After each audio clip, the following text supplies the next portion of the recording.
when many of us are working out our goals for the next 12 months. And you'll be pleased to know that the Prime Minister is no different. Last night, he joked with reporters at the annual Westminster Correspondents' Dinner that his number one priority for 2014 is keeping his bald spot under control. What is wrong with being bald? Are you bald and proud, or are you trying to do everything to stop it? Get in touch with us on the programme. Dr. Hugh Ruston has been working in hair research for 35 years. Spencer Stevenson runs a website called spexhair.com, where he acts as a mentor to people experiencing hair loss. And Tony Snesko runs a website called baldarus.com, which celebrates all things bald. I've just been handed a photograph of tomorrow morning's Daily Express on the front page, page 5. David Cameron's bald spot appearing. Hugh, is going bald inevitable for some men? Well, it's a natural progression that some individuals will suffer, but they don't have to go bald. We do have very effective medical treatments which will help a significant number of individuals. So it's not a foregone conclusion. I mean, but all of these things, though, are kind of cosmetic, are they not? There's no actual way to stop hair loss, is there? Yes. You can reverse the process. I'll give you an example. Say, for instance, you have a bonsai plant, which is a miniaturized, say, oak tree. It has the genes to be a 100-foot oak tree, but because we manipulate the expression of those genes, it becomes a small 3-foot-tall bonsai plant. And that's exactly what happens in the hair follicle. You get these hormones which regulate the structure of the hair, so it miniaturizes and it alters the characteristics, but we can inhibit that by enzyme inhibitors, such as a medication you get from your GP called Propecia, and it blocks one of the enzymes that probably affects at least 40% of men who are losing their hair, and it will bring back some hair. There are some hairs that can be recovered. Obviously, if you've got no hair, then you can't recover something from nothing.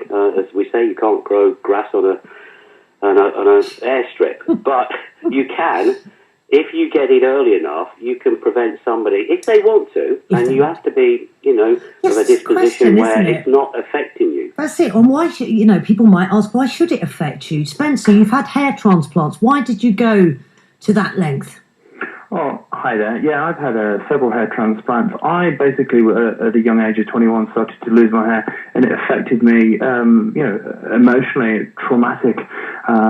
It really affected my day-to-day life. I felt that it was really altering my identity, and I didn't have control on the situation. As a result of it, I did get on the drug that we just mentioned, finasteride, Propecia, and that helped prevent further loss in the mid to the crown area.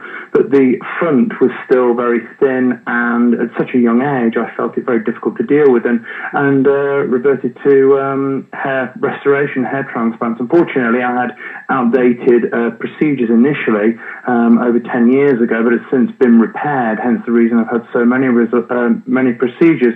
But I reverted to restoring and resolving my hair loss because I felt the emotional trauma that many hair loss sufferers do. Hundreds of thousands of people wake up every day across the world and are affected by hair loss. It is a hidden epidemic that we, as a society, don't really discuss openly, and I've set out my website, spexhair.com, to provide support to people because I know there's so many out there that are looking for it. And I also co-host the Bald Truth radio show, which has tens of thousands of people that tune in and listen to. So it is a reality that hair loss does affect people emotionally, and I've been one of those people, and I provide support to many others now.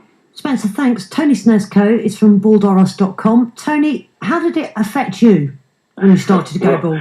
Let me tell you, I always swore I wasn't going to have a comb over, and I ended up having a comb over. I tried all of the potions and tried to save what I had, and in fact, I ended up with a comb over. And thank God for a very brave wife who, when we went out to dinner